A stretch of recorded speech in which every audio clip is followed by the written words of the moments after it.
So thank you so much for the introduction. I want to just add a couple things. So I'm Algonquin. I'm from Timiskaming First Nation in Northern Quebec. I'm Bear Clan. I'm the mom of 2 adult daughters. I've been a wife for almost 30 years. And I am obviously an assistant professor at the University of Toronto. And I'm so grateful to be here to talk to you about my projects and the work that I do.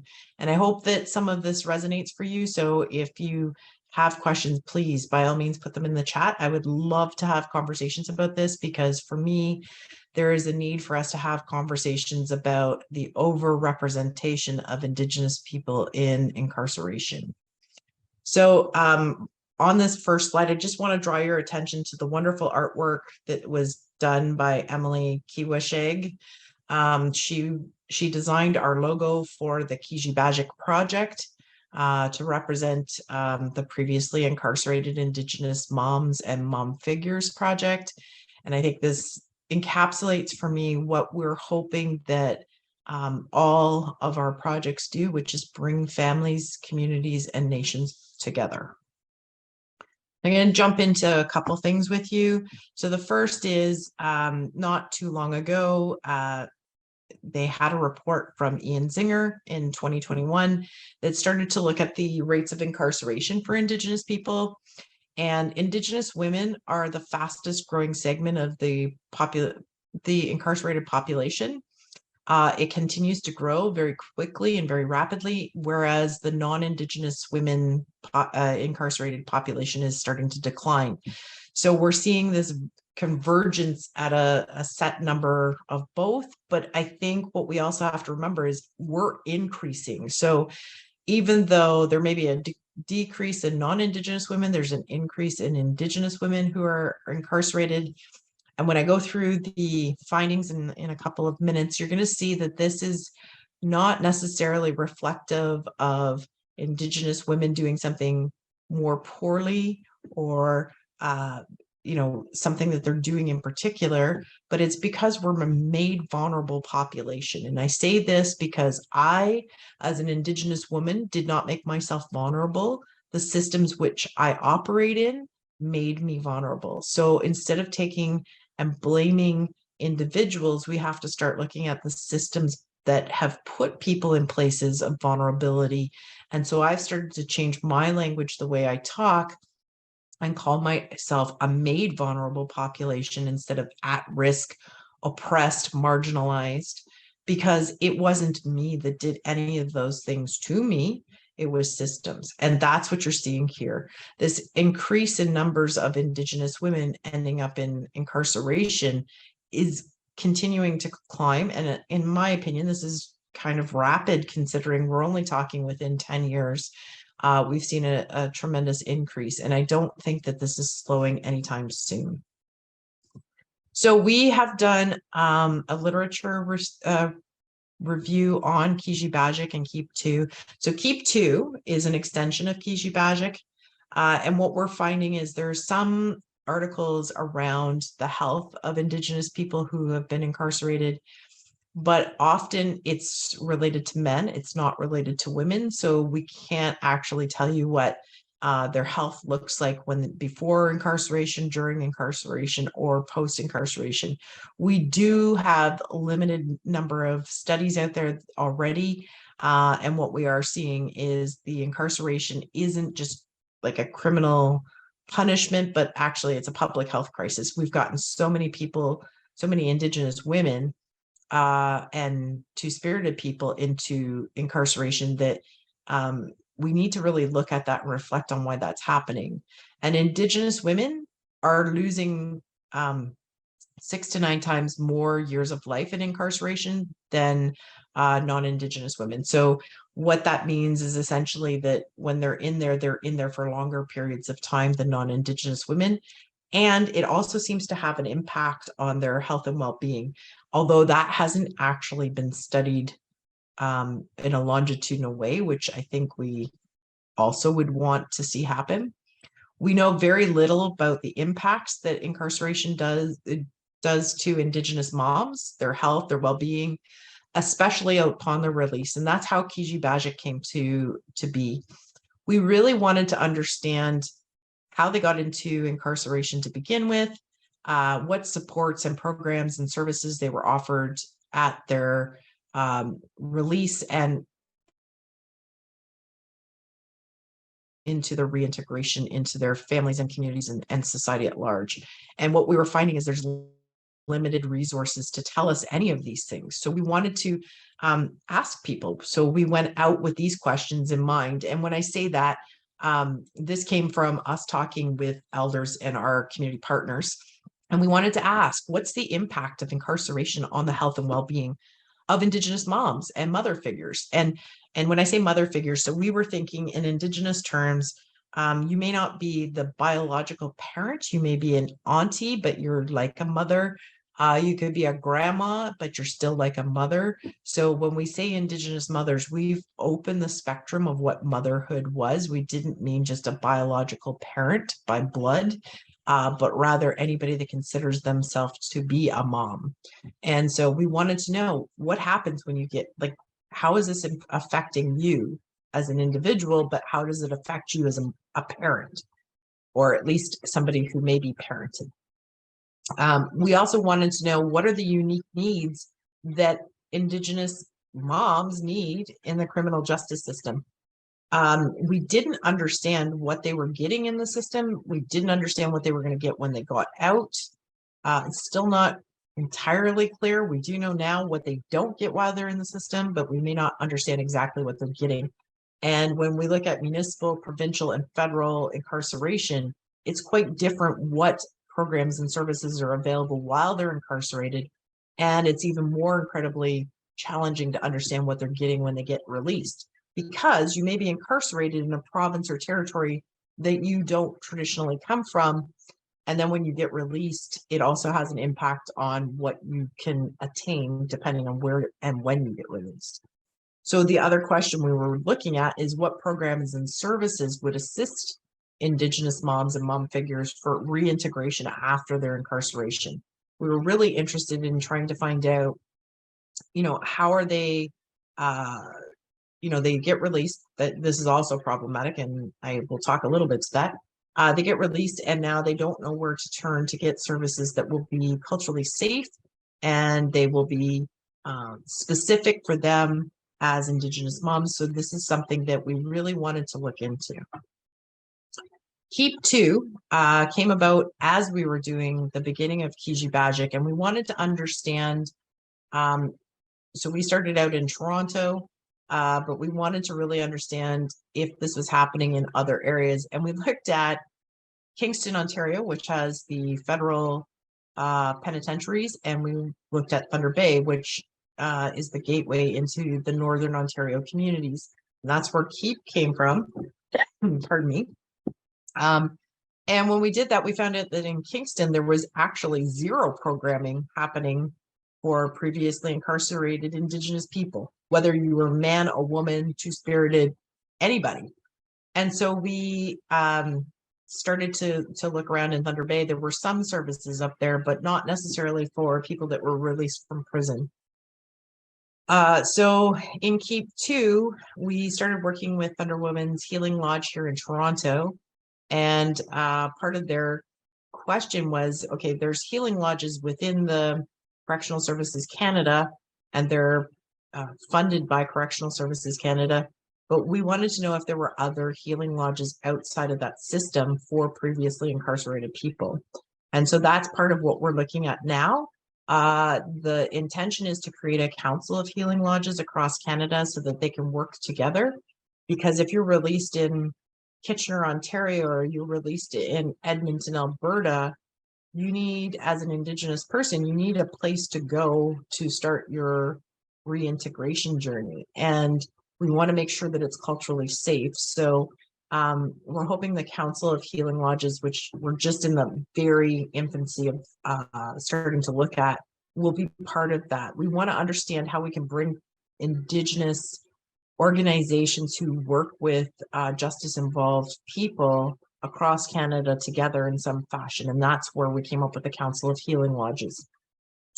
We're hoping that there's more healing lodges that we're just not aware of and that we'll start to uncover as we start to undertake this research. But it really was not about research per se, but rather we feel the need to have programs and services for Indigenous people across the country.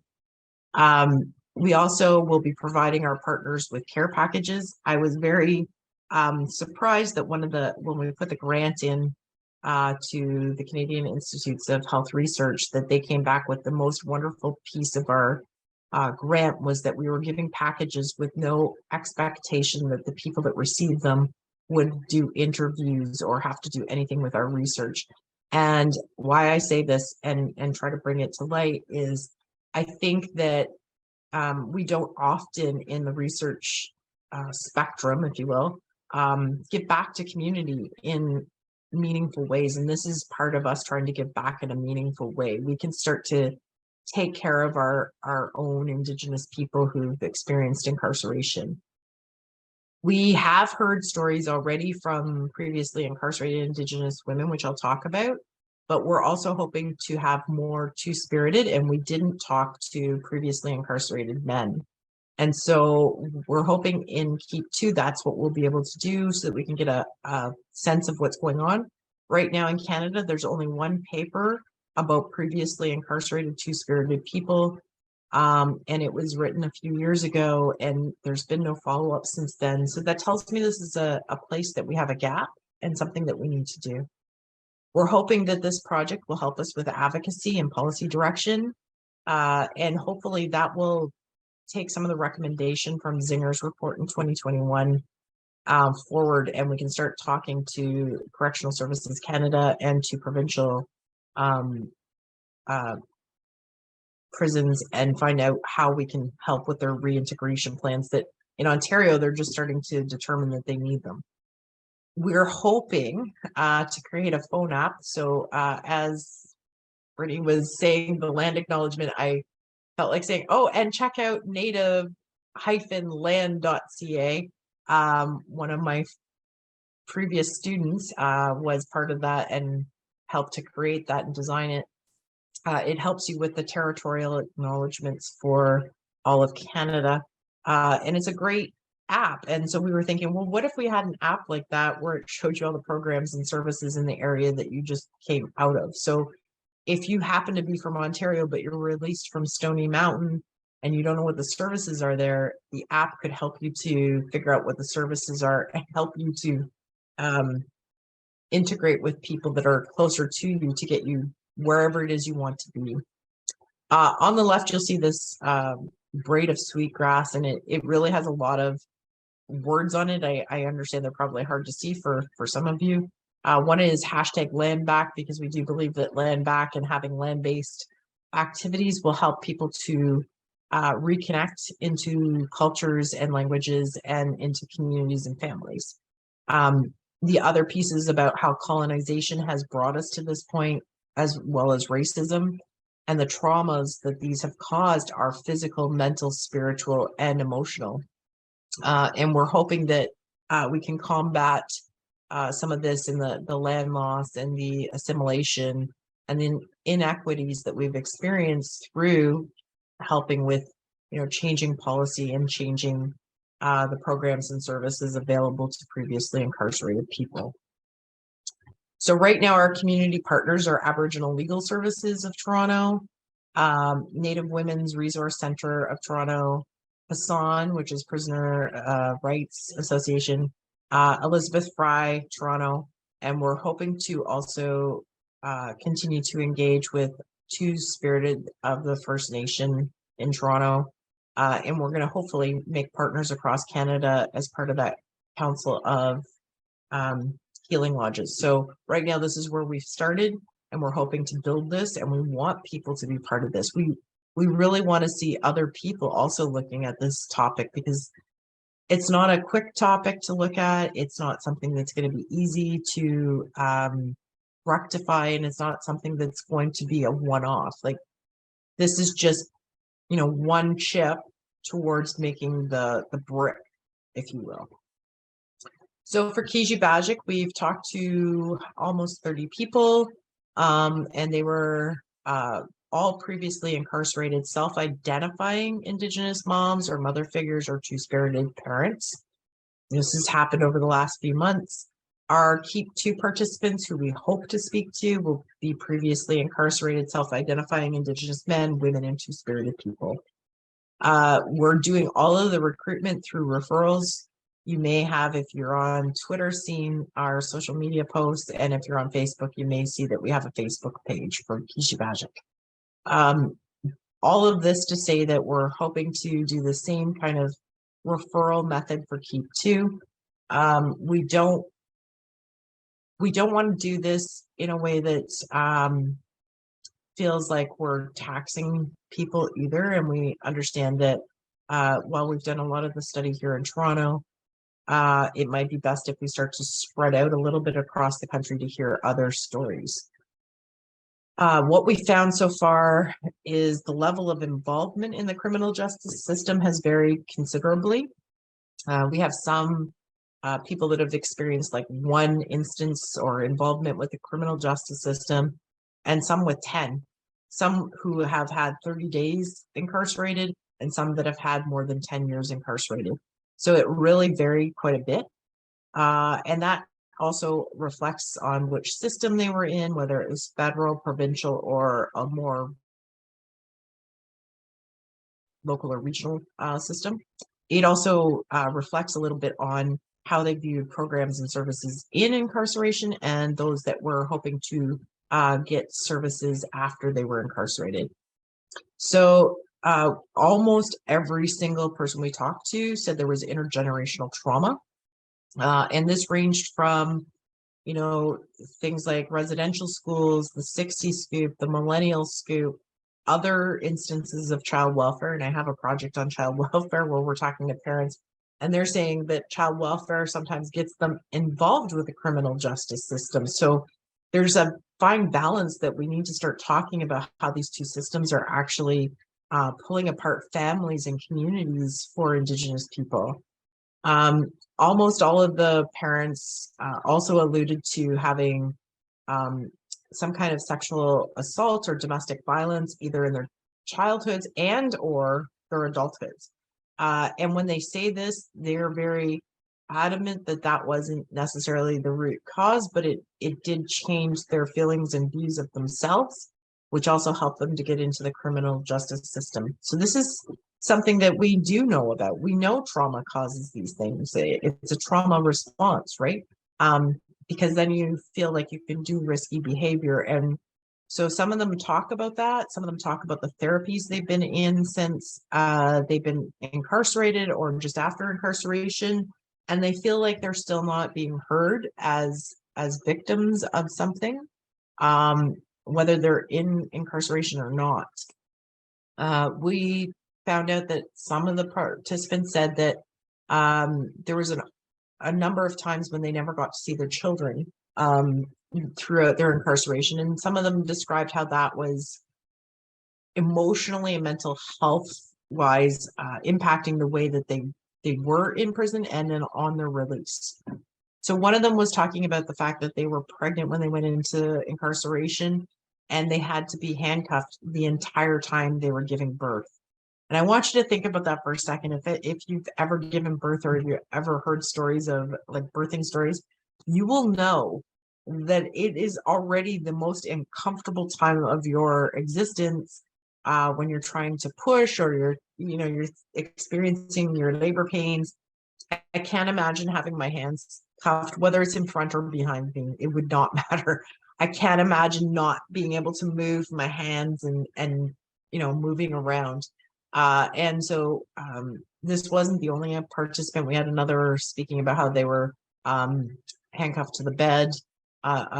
So all of these experiences also then have trauma responses to them. And so this can also play into how you may not be, as attached to your child because you don't get to touch them. You're handcuffed. So you don't get to hold your baby right after you have your baby. They take the baby. Some of them, like one mother said she had all 6 of her children apprehended at birth. And, another lost 4 of her kids. And then some of these parents were talking about how they had birth alerts on them afterwards. So even though they were no longer incarcerated and they were no longer, they were past probation or whatever the experiences were with the incarceration system, they still couldn't get their own children back. And, they would get pregnant and the system would just take their babies because they'd already been incarcerated. This is not acceptable. This is what's causing trauma for Indigenous women, and we need to stop this system from continuing to occur. So one of the participants said, yeah, it's not a very good experience being locked up in jail and giving birth and your baby is in the hospital and then they send you back to jail with no baby. It's not, no, I wouldn't suggest anybody go through that. And I think a lot of the people that we heard from, they had had a baby, they whatever the reason, the child may have been anywhere from an infant through to a young, just past toddlerhood. And it has negative experiences for these women because, you have mama bear experience, right? You want to look after your children. And so here they have no way to connect with them. And often the family won't bring the child to the prison because it's a lot of work to do so. It's not an easy, hey, we're just going to go in. You've got to be on the visitor list. You have to let them know when you're coming. Mom's got to be not getting in trouble within the system, whether she is or not, and the system just says she is. That's a whole other discussion we had. So there's a lot to not having your children the entire time you're incarcerated.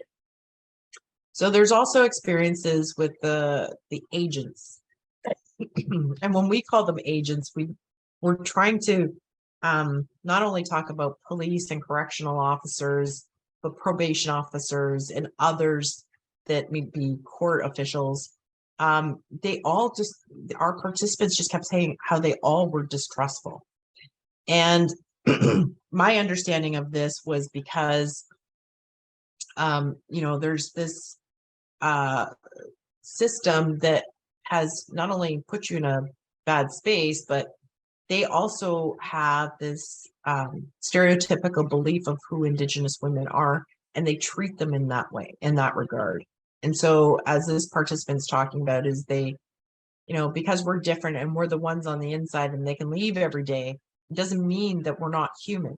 We're not animals. We have issues in our lives.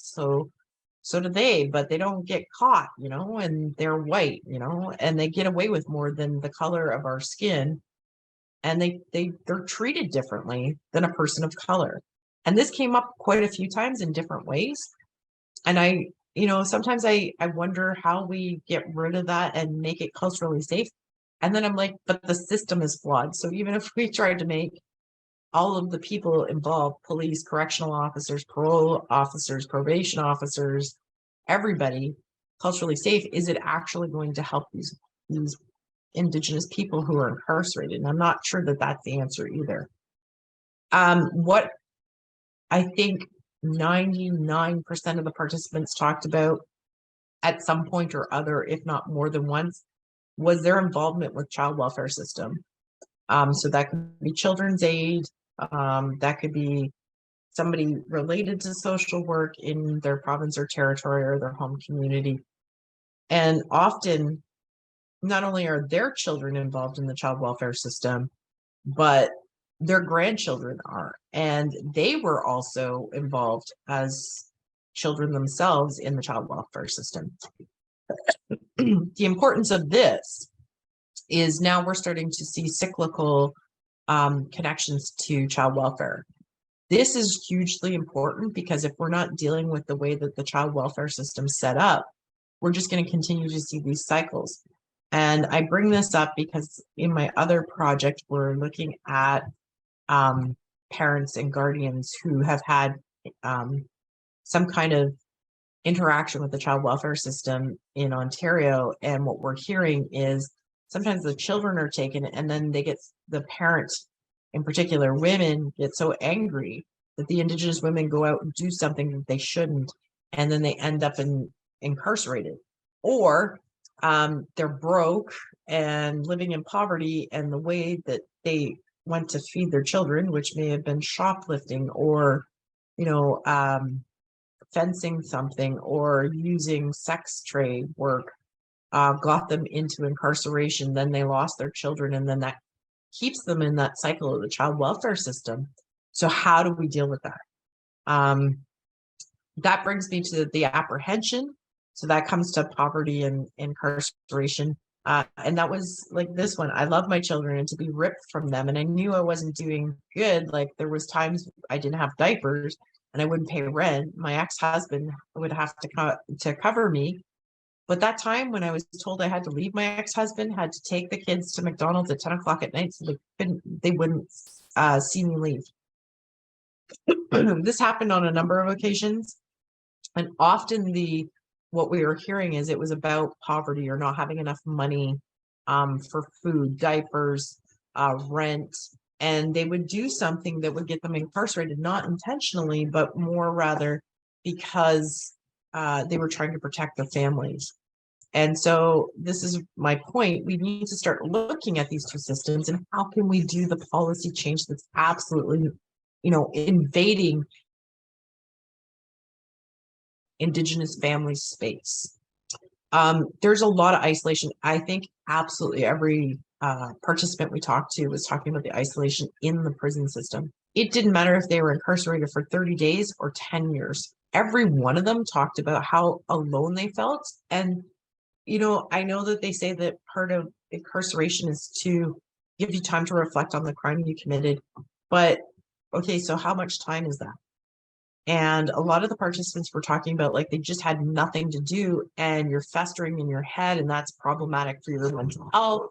And so it's important for you to think about that, right? And how do we change policy so that there's something there for them to get involved? We know that there are healing lodges in some prisons, specifically at the federal level. But then you had to request those services and some people were denied access to those services.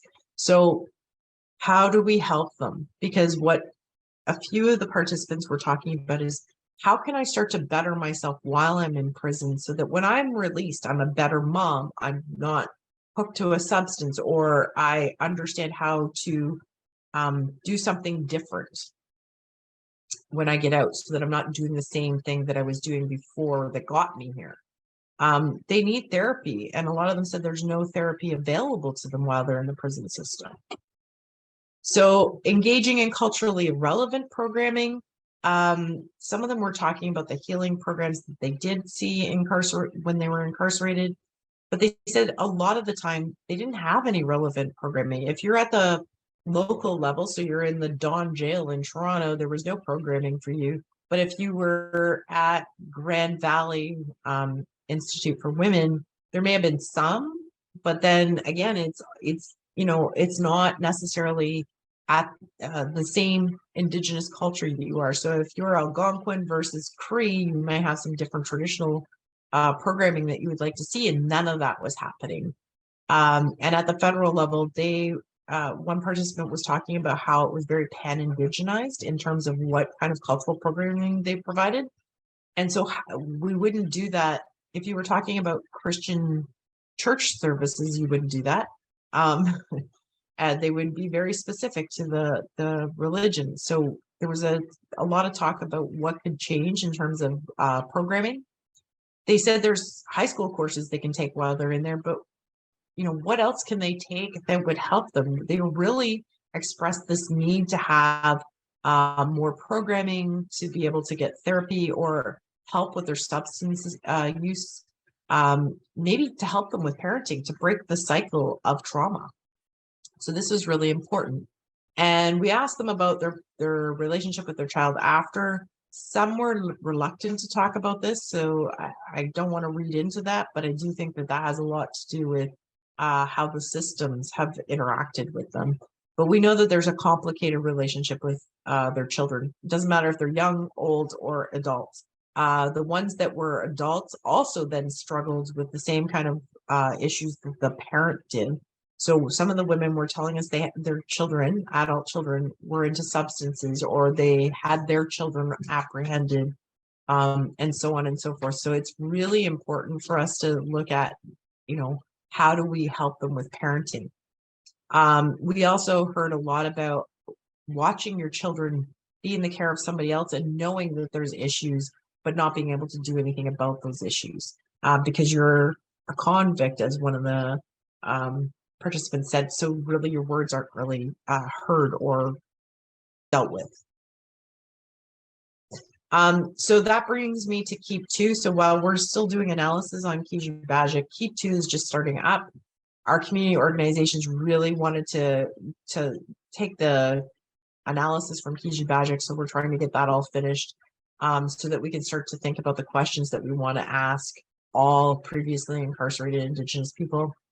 We really want to look at healing lodges. Right now, Thunder Woman Healing Lodge is one of the only healing lodges in Canada that's not associated with Correctional Services Canada, so we really see that need.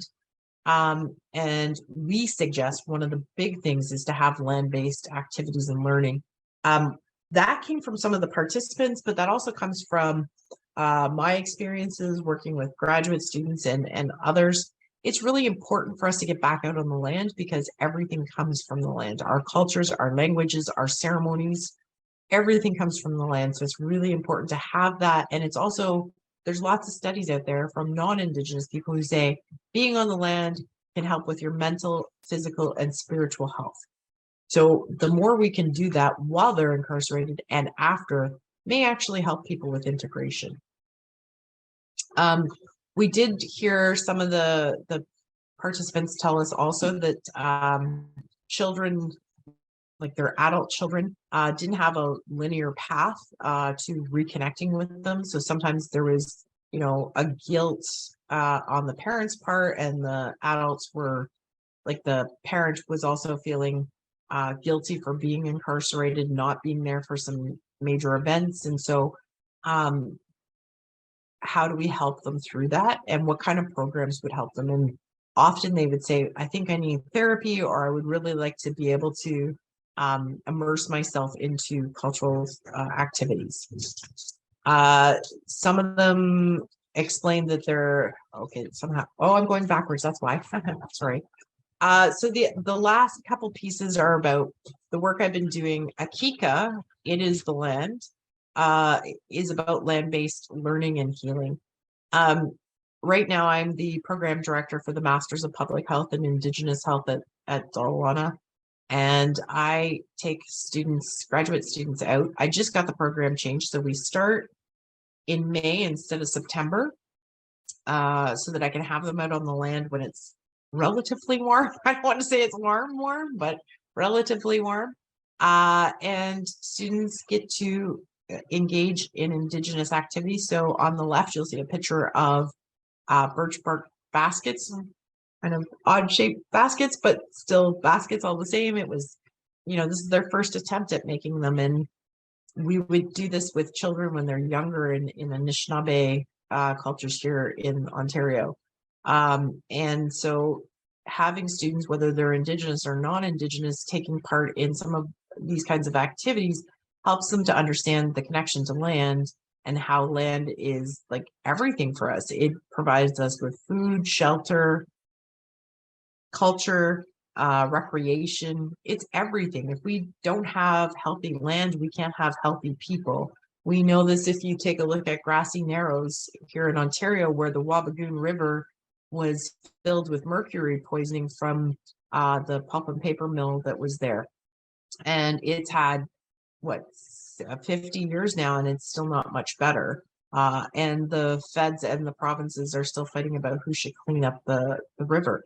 That being said, you can't then hunt and fish. So the stories and the knowledge that we have about how to harvest and how to get our food ready is gone. And so then when we think about previously incarcerated people, how are they going to learn this if they're living in cities after they come out of incarceration, because they need to work in the capitalist society so that they can make money, because otherwise they're going to get their children taken away. So I, working with Hart House at the University of Toronto, we have a farm or they call it a farm, but it's not actually a farm. Just it used to be a working farm. This is really difficult to explain. And so we have like 150 acres in Caledon, which is about an hour north of downtown Toronto, or the St. George campus. And last year I got an internal university grant, the Student Spaces Enhancement Fund. And I put up bunkies that you can see in the picture on the right. So this year when we did our programming for the MPH program, students got to stay 2 to a bunkie. And we have them on the land. So in the morning, they get kind of an academic-y graduate student kind of experience. And in the afternoon, they have elders and knowledge keepers and practitioners who come out and take them out to learn land-based things like making birch bark canoes, or how to plant seeds, or take them on a medicine walk. So we think that this is one of the things that we want people to do in KEEP2. One of the other things we have is we have space at a pond. It's not a spring-fed pond or anything, but it's as close as we're going to get for water ceremonies. We have them learn how to cook Indigenous meals. So wild rice and berries is traditional to this territory. And we hope that that would also be helpful for previously incarcerated people, because it helps them to reclaim and revitalize their connections to the culture, the language, the land, and the spirit. So with that, I am going to stop and allow questions.